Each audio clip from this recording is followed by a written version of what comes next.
Doğu Londra Üniversitesi'nden Profesör Vasilis Foskas. Bu röportajı kabul ettiğiniz için teşekkür ederim.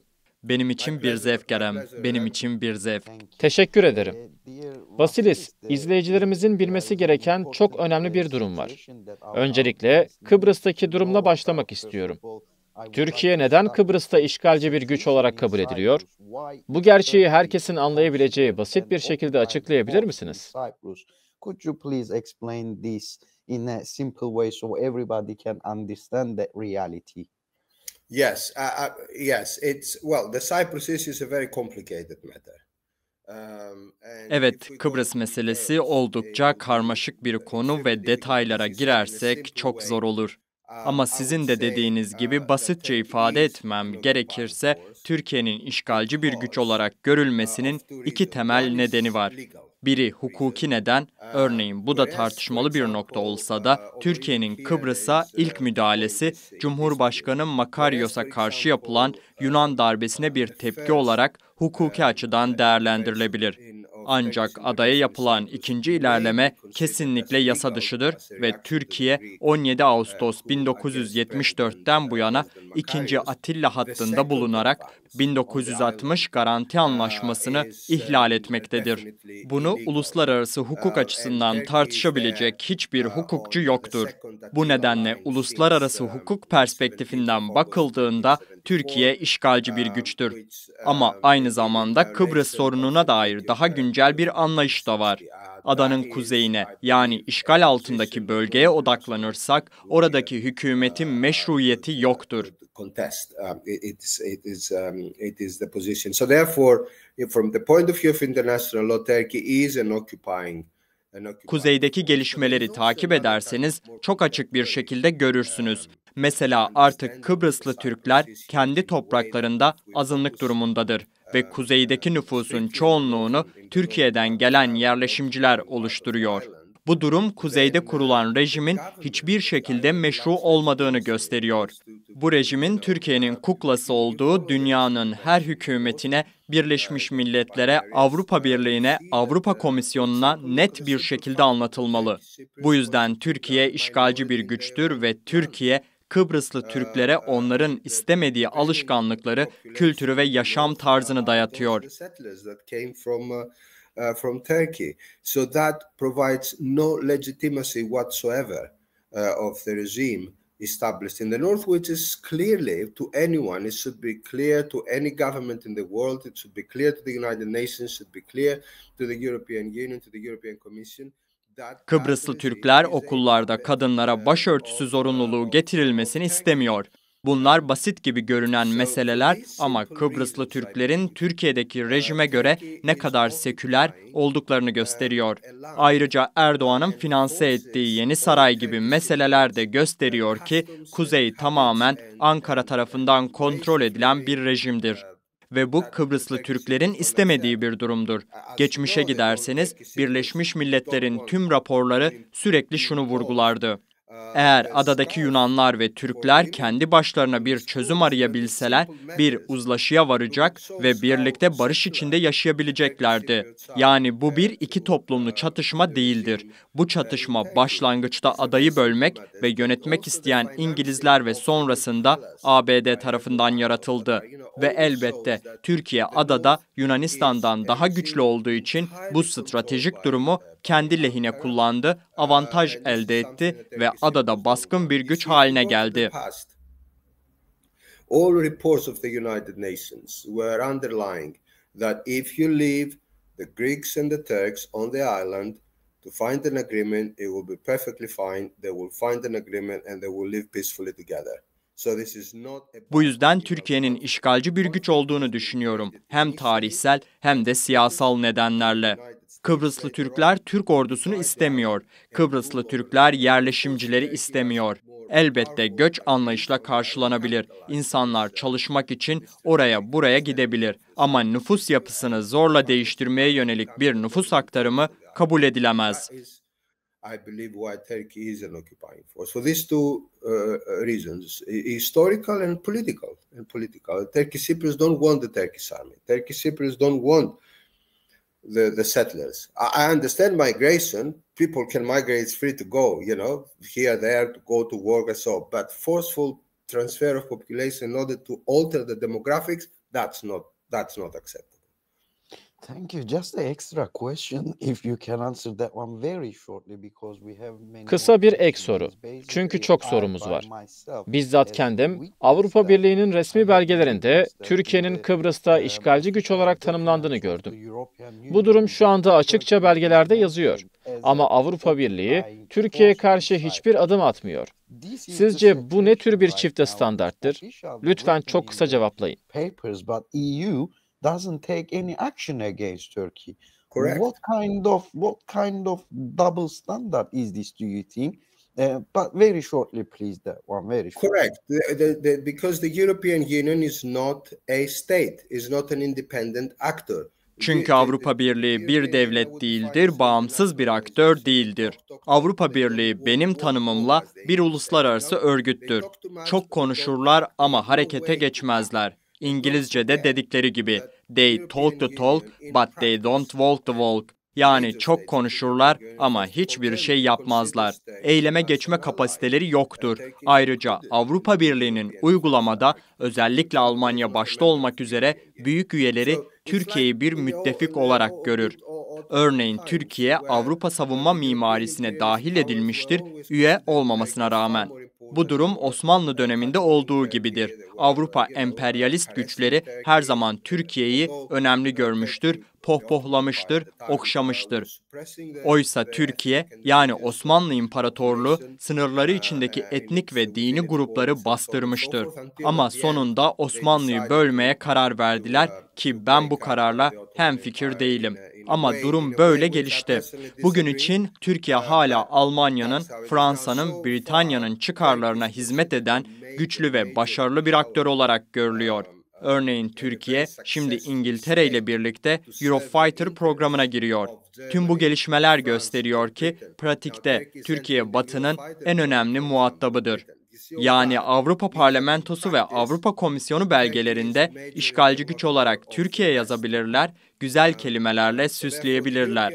Ama Türk askerlerini adadan çekmek ya da Türkiye'yi kamuya açık biçimde kınamak, Birleşmiş Milletler güçlerini gönderip Türkiye'yi zorla adadan çıkarmak gibi adım atmalarını beklemeyin.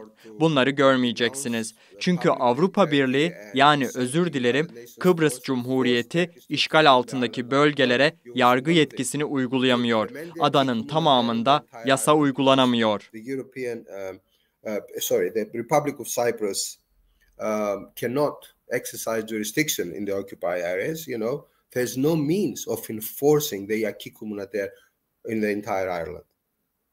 Thank you. So we see clearly the double standards of the European policies in there. So my next question is about... Yani Avrupa politikalarında açıkça bir çifte standart görüyoruz. Bir sonraki sorum Orta Doğu'daki daha geniş bir konu hakkında. Bildiğiniz gibi Kürt lider Sayın Öcalan yakın zamanda demokrasi çağrısı yaptı ve bu çağrı dünya genelindeki birçok demokrat, entelektüel ve siyasetçiden destek aldı. Bu çağrıyı nasıl yorumluyorsunuz ve sizce bu çağrının önemi nedir? Demokrasi çağrısının anlamı sizce ne kadar büyük? If the Turkish government, whatever Turkish government that is, finds a way. Eğer Türkiye hükümeti hangi hükümet olursa olsun Kürt halkını eşit haklarla tanırsa, onlara eşit siyasi haklar verirse, Kürt kimliğini, Kürt dilini, Kürt yaşam tarzını, onların daha seküler olmasını ve benzeri özellikleri kabul ederse ben barıştan yanayım. Hayatım boyunca savaşa karşı barışı destekledim. Bu yüzden bu açıdan bakıldığında bu çağrı olumludur. Bu girişim hem tarihsel hem de siyasal olarak doğrudur. Ayrıca Suriye, İran ve Irak'taki duruma da bakarsak, Kürt halkını temsil eden birleşik bir liderlik tarafından genel bir değerlendirme yapılması gerekir. Öcalan'ın kararı da bu bağlamda ele alınmalıdır. Bu, Kürt halkı ve liderliği tarafından ele alınması gereken siyasal bir meseledir. Assessment of the situation as a united leadership that represents the Kurdish people and make an assessment of Öcalan's decision. That is a political issue that has to be addressed by the Kurdish people in its leadership. Şimdi Kıbrıs'a ve sizin uzmanlık alanınıza dair enerji hatları ile ilgili başka bir meseleye geçmek istiyorum. İMEC projesinde Türkiye sistemin dışına itildi ve bu çok net şekilde görülüyor. Kıbrıs'ta bu dışlamanın bir parçası gibi duruyor ve kendi enerji hatları üzerinde söz sahibi. Sizce Kıbrıs'ta bir barış çözümü, Orta Doğu'daki daha geniş sorunlara olumlu bir etki yapabilir mi? Kısaca, eğer öyleyse nasıl? Have a positive impact on the broader problems in the Middle East, do you think? If so, how? But please, very shortly, that one as well. There are many questions. There are many questions here. The IMEC program, which includes. Bu sorunun içinde birçok mesele var. IMEC programı yanlış hatırlamıyorsam İsrail, Kıbrıs, Yunanistan ve İtalya'yı içeriyor. Bu proje Türkiye'yi dışlamak amacıyla oluşturuldu ve Türkiye buna şiddetle karşı çıkıyor. Ama ben sonunda Türkiye olmadan bu projenin hayata geçebileceğine pek inanmıyorum. Bunun gerçekleşeceğinden ciddi şüphelerim var. Çünkü Türkiye, Batı için bölgedeki en önemli güçtür. Benim görüşüm ve birçok meslektaşımın da görüşü şu: Türkiye bölgedeki en başarılı alt emperyalist güçtür. Kapitalist kalkınma açısından en başarılı devlettir. Dolayısıyla bu kadar önemli bir aktörün tamamen dışlanması çok zordur. Kıbrıs'taki çözüm meselesine gelirsek, evet ben de çözümü görmek isterim. Ama şu anda tartışılan çerçevede değil. Bu hiçbir yere varmaz. İki bölgeli, iki toplumlu federasyon ve merkezi yönetimde siyasi eşitlik temelinde kurulacak bir sistem işe yaramayacaktır. Rumlar bunu asla kabul etmeyecek.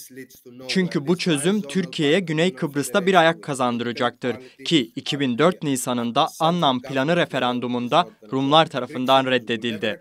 Ve Rumlar biliyor ki bu şekilde Türkiye adanın tamamını kontrol edebilir hale gelecek. Bu yüzden Rumlar siyasi eşitliği temel alan iki toplumlu federasyonu kabul etmeyecek. Masaya oturuyorlar, görüşüyor gibi yapıyorlar ama sonu hiçbir yere varmıyor. Çünkü Yunanistan onları zorluyor. Yunan hükümeti bu çerçeveyi kabul etti ve Kıbrıs sorunundan kurtulmak istiyor. Ne veriyorsa Türkiye al, yeter ki barış olsun. Bu Yunan hükümetinin tavrı, tamam mı? Ben Kıbrıs'ta barışçıl bir çözüm istiyorum. Türk askeri olmadan Rumlar ve Kıbrıslı Türklerin yan yana yaşayabileceği bir çözüm. Geçmişte 150-160 yıl boyunca olduğu gibi birlikte yaşamaları mümkün. Ne demek istediğimi anlıyor musun? 1950'lerin sonuna kadar, TMT'nin kurulmasına kadar bu anti-sömürgeci süreç bozulmadan önce böyleydi. I want to see a peaceful solution on the island of Cyprus without Turkish troops, with Greek Cypriots and Turkish Cypriots living together side by side as they used to live always over the last 150-160 years. Do you see what I mean? Until the late 50s, basically. Until the foundation of the TMT, the Turk Mukavement Teşkilatı, which upset the anti-colonial process in Cyprus. Thank you. Another issue still about the Cyprus problem in the context of. Teşekkür ederim. Hala Kıbrıs meselesiyle ilgili bir başka konum var. Bu defa Türkiye'nin Avrupa Birliği'ne üyelik süreci bağlamında. Sizce Kıbrıs, Türkiye'ye baskı uygulamak için bir araç olarak mı kullanılıyor? Ayrıca garantör ülkeler olan İngiltere ve Yunanistan'ın son gelişmeler karşısındaki pozisyonları nedir? Özellikle İngiltere hala Kıbrıs'ta askeri üslerini koruyor. Bu çerçevede İngiltere'nin pozisyonu nedir ve bu durum Türkiye'nin Avrupa Birliği üyelik sürecini etkiliyor mu? What is the position of UK in this context? And does it affect the EU's Turkey's EU accession process? Very shortly that one. Yes, it does. It does. Yes, Cyprus is being used for Evet, etkiliyor. Kıbrıs, Türkiye'ye baskı uygulamak için kullanılıyor. Yani insan haklarını sicilini düzelt demek için bir araç haline getirildi. Ama bu uygulamayı ne kadar doğru buluyorum emin değilim. Ben daha şeffaf bir siyasi süreçten yanayım. İngiliz üsleri bugünün standartlarında düşünüldüğünde hala egemen askeri üslerin başka bir ülke toprağında bulunması tamamen sömürgeci, emperyalist bir kalıntıdır. Ben şahsen bu duruma karşıyım. Ama unutmayın ki bu üsler sadece İngilizler tarafından kullanılmıyor. Aslında ABD tarafından daha çok kullanılıyor ve ABD bu üslerin bakımına da katkıda bulunuyor. Bu tür üslerin sürdürülmesi oldukça pahalıdır. Ayrıca İngilizler Kıbrıs'taki Torodos dağlarında radar tesislerine sahip. Bu üsler Orta Doğu'daki tüm operasyonlar için her gün kullanılıyor. Yani bu üsler Amerikan çıkarlarına hizmet ediyor. Ve unutmayın, özellikle 1973 Yom Kippur Savaşı sırasında ortaya çıkan bir gerçek vardı. Not only that, the British have installations on Troodos Mountains in Cyprus, radar and so on. They're used on a daily basis for all operations in the Middle East, the British bases, by American interests. And remember this, something that came up especially during the Yom Kippur War in 1973. Kıbrıs, Batı'nın ittifak sisteminin parçası olmasaydı İsrail'in güvenliği sağlanamazdı. Bugün bölgedeki en önemli aktörlerden biri İsrail ve bu özellikle Türkiye ile ilişkileri gerilimli hale geldikten sonra daha da belirginleşti. 1950'lerden 2000'lerin başlarına kadar müttefik olan bu iki ülke şimdi bölgede çıkar çatışması içinde. Örneğin İsrail, Suriye'de Türkiye'nin etkisi altındaki bazı bölgeleri bombalıyor. Yani bir çıkar çatışması bu. Ve eğer Suriye'de Türkiye ile İsrail arasında bir tırmanma yaşanırsa ben şaşırmam. Bu bağlamda İngiltere'nin Kıbrıs'taki askeri üsleri çok önemli bir rol oynuyor. Peki bu üsler kimi destekler? İşte bu herkesin tahmini olur. Çünkü siz de biliyorsunuz Amerika ile İsrail aslında bir devlettir. Gerçek bu. The UK's military bases in Cyprus are fundamental. They play a major role. Now, who are they going to support? That's a matter. That's everybody's guess, as they say. Because as you know, America and Israel is one state. That's how it is. So just because we don't have many time left, but because of you underline the bonus question, because I have to go. Yes. Çok az vaktimiz kaldı ama siz İsrail'in bölgedeki pozisyonunu vurguladığınız için bu soruyu da sormak zorundayım. İsrail'in bölgedeki güç mücadelesi yeni enerji koridorları üzerindeki rekabetle paralel ilerliyor gibi görünüyor. Bu konuda ne düşünüyorsunuz? Ve Kıbrıs bu sözde enerji savaşında nasıl bir rol oynuyor? Energy war in the Middle East. Yeah, so the south of Cyprus, they found gas fields and they explored. Güney Kıbrıs'ta gaz sahaları bulundu. Özellikle Afrodit gaz sahası gibi yerlerde keşifler yapıldı. Aynı şekilde İsrail'in münhasır ekonomik bölgesi içinde de doğal gaz bulundu. Bu nedenle Kıbrıs ve İsrail'in birlikte çalışmak konusunda ortak çıkarları var. Elbette Türkiye'nin hiçbir etkisinin bulunmadığı birleşik bir Kıbrıs, İsrail açısından çok daha iyi olurdu. Bu açık bir gerçek ama henüz oraya gelmedik ve şu anda Gazze'de büyük bir insani kriz var. Dünyada kendini ilerici olarak tanımlayan hiçbir entelektüel bu durumu göz ardı edemez. Evet, şu ana kadar konuştuğumuz şeyler real politik üzerineydi. Yani gerçek jeopolitik değerlendirmeler. Ama Gazze'deki bu insani kriz artık kabul edilemez boyutlara ulaştı. Avrupa Birliği, Birleşmiş Milletler ve diğer tüm uluslararası kuruluşlar bu krizi ele almak zorundadır. Bu böyle devam edemez. Anlıyor musunuz? Evet, olaylara realist bir gözle bakılabilir ama 45 binden fazla kadın ve çocuk öldürüldü. Gazze'de insanlar katlediliyor. Bu kabul edilemez. Bu doğru olamaz. Ve eminim ki birçok İsrailli lider, Netanyahu da dahil olmak üzere bunun doğru olmadığını biliyor. Kendince nedenleri olabilir, politik çıkarları olabilir ama bu sorun artık çözülmek zorunda. Gazze sorunu mutlaka ele alınmalıdır. This problem has to be addressed in Gaza. Kapatmadan önce son bir soru. Kıbrıs'ın bugün Orta Doğu'daki sorunlar açısından da stratejik bir konumda olduğunu söyleyebilir miyiz? Çok kısa, tek cümleyle yanıtlayabilir misiniz? Her zaman olduğu gibi Kıbrıs bu sürecin çok önemli bir parçası. Her yerin kavşağında yer alıyor. Ama işte bu yüzden çevresindeki tüm aktörler, başta Türkiye, Britanya ve Amerika olmak üzere Kıbrıs halkının nefes almasına izin vermiyor. Onların bir hükümeti olsun istemiyorlar. İç barışları olsun istemiyorlar. Anlıyor musunuz? Kıbrıs sorunu iki toplumlu bir sorun değil. Kıbrıs sorunu uluslararası müdahalenin bir sorunudur. Kıbrıs sorunu emperyalizmin bir sorunudur. Benim görüşüm budur.